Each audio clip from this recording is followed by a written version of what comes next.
This video is all about tricky clamping solutions when the usual methods just won't work.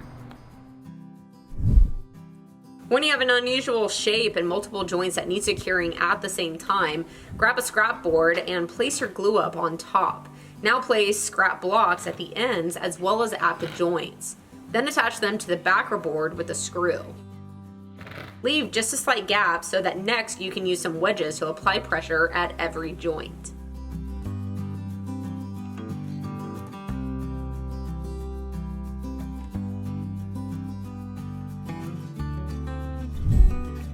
When you're trying to clamp onto a sloped surface, the clamp will just slip more as you tighten down. To solve this, grab a scrap and make 2 notch boards that have parallel clamping surfaces. You can leave a foot at the end of these boards to hook onto your project.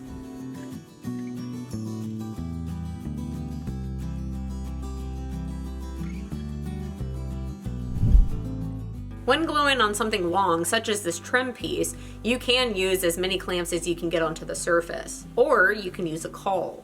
This caul has a slight cup in it, and if you place it with the curve facing the trim piece, you can use 2 clamps on either end to apply even pressure over the entire length.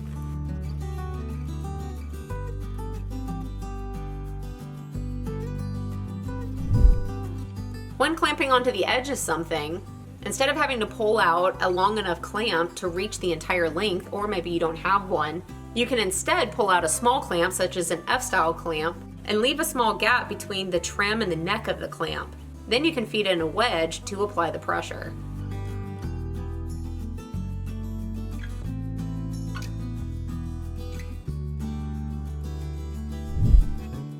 A different method of cauls is glue cauls. I'm sure you've needed to glue something longer than the clamps you have on hand. Instead of buying 8-foot clamps, a trick is to first glue down some scrap blocks to brown construction paper, then glue the paper down on either side of your joint. After about 30 minutes and a bit of downward pressure, the pieces are ready to be clamped onto and pull things together.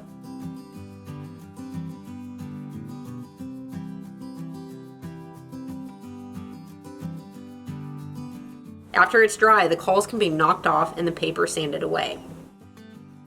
I'd really like to thank this video sponsor, which is Cove. Cove brings migraine sufferers the personalized, affordable care and support they deserve by offering clinically proven prescription medications as well as over-the-counter supplements, unlimited messaging to licensed doctors, and educational resources. Migraines sadly affect 1 in 7 people. In fact, I have 2 people in my family that suffer from migraines, so I understand how debilitating it can be. Cove doctors understand that migraines are much more than a headache and really listen to patients. Migraines are also never on a 9-to-5 schedule, so Cove gives you 24/7 access to doctors online to modify and discuss your treatment. To get set up, you complete a 15 to 20 minute online consultation quiz so Cove can understand your migraines and how they impact you. From there, Cove doctors recommend a personalized treatment plan that you can then review, ask questions, and request any changes. You work together with a licensed doctor to create your plan. Then Cove delivers products directly to your door on a monthly basis so you don't have to worry about reordering. It is that simple. If you're ready for a better way to treat your migraines, then take the quiz using my link with cove.com/April Wilkerson. You'll not only get your recommendation, but also receive 50% off your first month's order with free 2-day shipping. Another workaround for not having really long clamps is to prop your glue up on 2 scrap boards, then screw down a scrap at the end. Now on the end you need to clamp something to, use another scrap with a lag bolt threaded into the edge. Screw it down so that the lag bolt is touching the wood. Then, as you thread out on the lag bolt, it applies pressure to the joint and negates having to have extremely long clamps.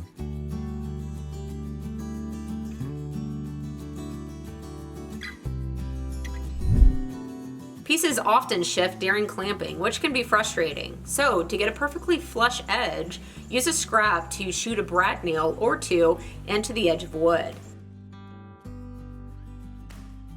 Trim off the head so only a small nub is remaining.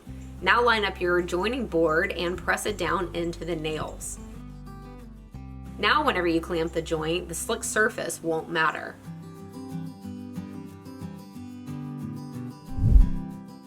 I love that last trick, but another method that gets the same results is Biscuits. They also won't allow your boards to shift while applying pressure with the clamp. So it gives you a flush surface every time. Sometimes when clamping, you will run into situations where clamps don't have a long enough reach. Handscrew clamps are a wonderful solution because they're made with a wooden body, meaning you can very quickly screw on extensions for any length needed.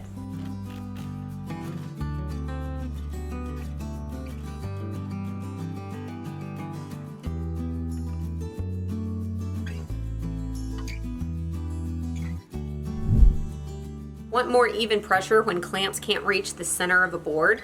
Never roll out just dumb weight. So many items around a shop can work for clamping, including extra glue bottles, pavers, or even a bucket of water set directly on top of your workpiece or on top of an expanded footprint that fits the surface area. One particular one I like is a door jamb. If you have a mobile workbench, roll the glue up to a door jamb and use a few scraps to post up to the jamb. You can place them at a slight angle, then use wedges to get them snug. Now as you tap the post vertical, it applies more pressure down to the workpiece. If you create a larger footprint, like I have with 2x4s, then the pressure is distributed over the entire piece. Then last but not least, don't roll out the power of tape. When gluing together 4 miters, lay out a piece of tape with the adhesive facing up.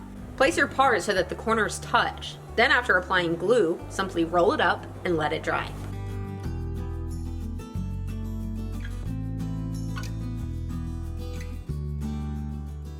I really hope that this video has helped you out and maybe you learned a thing or two. Leave me your favorite trick if I didn't mention it in the video.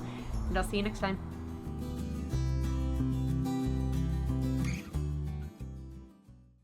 If you're looking for some great sawhorse plans, then I have a link for you right here for this one, as well as 2 other variations. This one's cheap, it's sturdy, it's very quick to put together, and the thing that I like the best is that it's foldable.